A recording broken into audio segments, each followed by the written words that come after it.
Hey guys, John here. Today we're going to be making what I think is going to be a smooth house bass in Sytrus. The naming terminology can be somewhat confusing, but I think we're all familiar with this type of sound. If it's not a smooth house bass, please correct me and let me know what this is because I honestly have no idea. So with that being said, this is what it sounds like.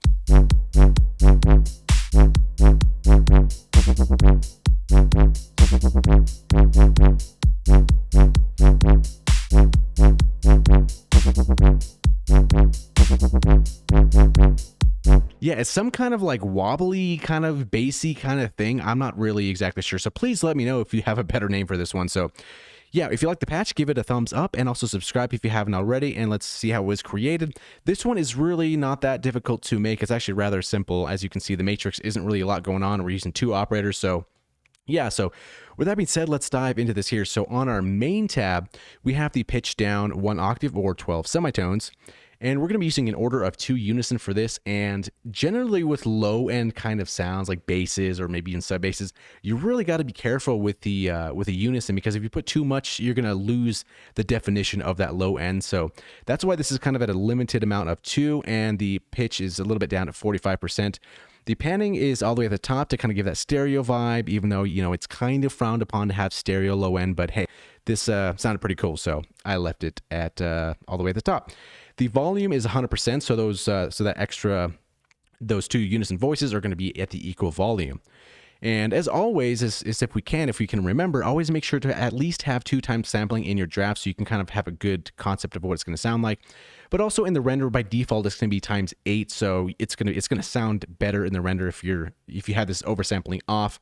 And yeah, so moving on from there, that basically covers this main here. We're not going to be using any modulation or anything like that, or EQ, so we can move safely on to our operators. So for the first one over here, so what the heck is this waveform here? You know, sometimes when you load up some patches in Sytrus and you see the waveform preview, you're like, how the hell what is that? So we can right click this and go to convert shape sine harmonics and basically see the recipe. And you might have already guessed it, I kind of just dragged here and kind of made that sound here, adding all these harmonics and kind of playing around with the phase in this section here. So as a recap, the top is going to be the harmonics, and the vertical amount is the volume of those harmonics. And then the bottom here, this mirrored kind of version here, as above so below kind of thing, this is the phase of those specific harmonics. So that's kind of the power of Sytrus. So this is going to be an additive patch here because we're adding these harmonics, doing the additive type of synthesis. Anyway, moving on from that, this is going to be down 1 octave, so this ratio of 1 over here, and we're not going to be messing around with any of these sliders here. This shaping this wave is done completely through additive synthesis here. So what's this waveform doing? So this waveform is going to the filter and it's going to the effects and to the output. However, operator number 2 is going to be frequency modulating this right here. So generally with like house kind of bass sound, like there's going to be a little bit of FM going there. Sometimes that FM will be controlled through an envelope, or you can automate the volume of that, or automate these, not these knobs directly, but the volume of that operator, which functions in the same way. So let's take a look at operator number 2 and see what's going on under the hood. So not a lot. It's just a sine wave. As we can see, we have one fundamental frequency, which is the sine wave. So one tone at 2. So this is really just giving it a little bit of characteristic. So yeah, so let's take a listen to this pattern and kind of see what that's doing. So that's with the FM. If we take this off,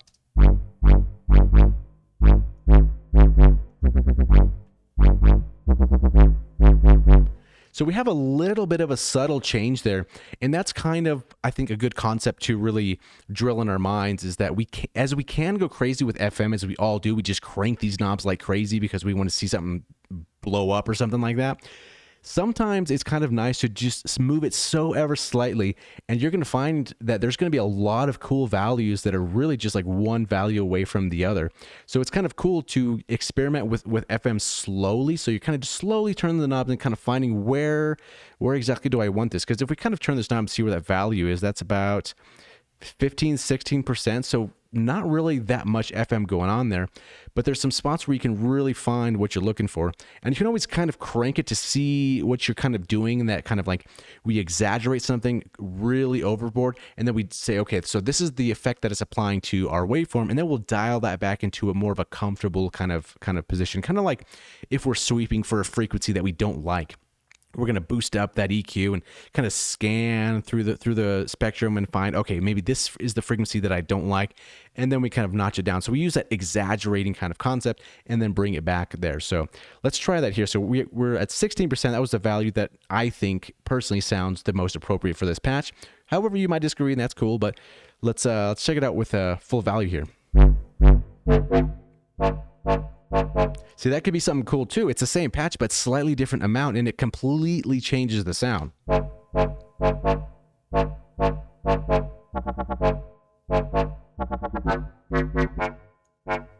that's at full value there. So at full value, we might crank this and say, okay, what does this do?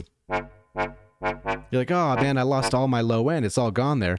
So that's the kind of thing about using a small value.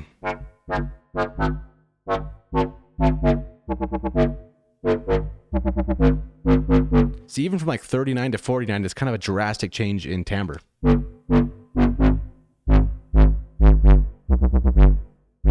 So this is 16 where we kind of were at before. This is kind of what we landed on. So that's kind of the concept behind that in a nutshell. It's a little bit over-explained, a little overboard, but I thought I'd mention it while we're here in the matrix. So what else do we need to talk about here? We should talk about, yes, the filter over here. So the filter cutoff here. So we're going to be using a little edits here. And it's a good thing in Sytrus, if you didn't know, whenever we're using something, we can see these little lights here. So if these lights are activated, that means we've applied something, because once you make patches and then you might come back to them like a week later, some later on times, or even if you open up some presets that you're kind of wondering how they work or what's going on, and you see these lights lit up here, so that means something's happening under that category. So if this volume is lit and we see this light here, that means something is changing the volumes with these articulators down here. So let's select our volume and see what is changing it. So we can see, oh, so we have a volume envelope because this one's lit right here.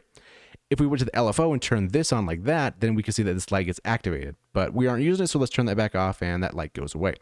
So we have volume envelope here. So this is kind of the shape for this sound, as it has that slower kind of attack. It doesn't instantly hit once we hit a note. It kind of fades in. And we can kind of almost see that same shape here within the spectrum view. Very similar to what's kind of going on here. And then kind of a pretty quick decay. There's no sustain, because once we hold down the note, we don't want to have it held down. It's just a quick kind of like a stab, kind of like a quick bass. It's in and out, and that's pretty much it. This curve here is going to be a little bit more concave, or this one is a little bit more convex. So kind of keep that in mind as well. So that's kind of the shape here. And for this filter here, we're going to be using the LP3, so the Mango low pass, which is also a really cool low pass because you have access to this drive knob, which gives it a little bit more characteristic there. So for our cutoff, main value is going to be at 34%, the resonance at 57%. And then so we see here with this cutoff, we see the light is being lit. So let's take a look and see what's happening over here. So we select this and we have a little bit of an envelope here. Now the interesting spot here, if you can kind of notice something here, it's a very, very similar kind of shape. The only difference is this value here that I dragged down because I didn't want it to open up the filter too much. I kind of didn't want it to be that much high frequency, because if we play this, there's not that much higher end content, so not that much higher harmonics in the signal, as it's cut off a lot down here. And I did bring this down because I didn't want that much of it in there. It's more of a bassy low end sound with a little bit of harmonics, but not too much to kind of get it carried away.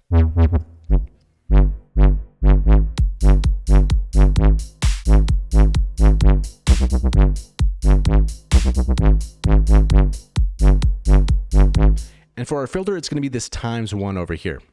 So let's go take a look at our effects over here. So zero chorus, and we're not going to be using any of the delays, but we're using a little bit of reverb right over here.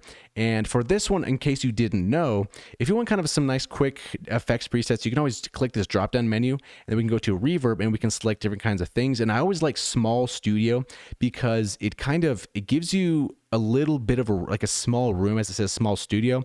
And it kind of doesn't necessarily sound like reverb, so to speak, like a big tail, but it makes it sound like your sound is a little bit bigger and it's in some type of room, and it sounds more natural to our ears. The only thing I did change is I put this to warmer plus, So it sounds a little bit, I guess, warmer. The highs aren't as irritating. So that's the only thing I really changed for the effects there. Obviously, like I said before, 0, no chorus as well. So that's down. And then the effects amount is about 52%. So that's pretty much this patch in a nutshell. It's kind of cool. Yeah, I kind of stumbled upon it. Sometimes when you're creating stuff, you're like, oh, that's kind of a cool sound. And then you save that and still don't really know. The most of the time took really to figure out the right name for it, because smooth house bass, I don't know if that's exactly right. But yeah, you got to name it something. You know what I mean?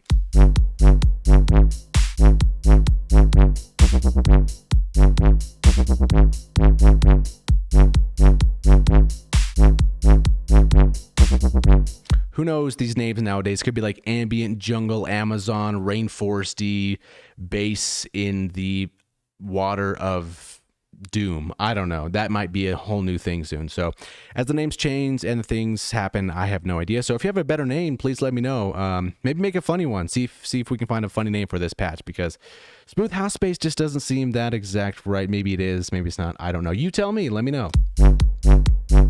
And with that being said, thank you for watching, and we'll play us out with smooth house bass.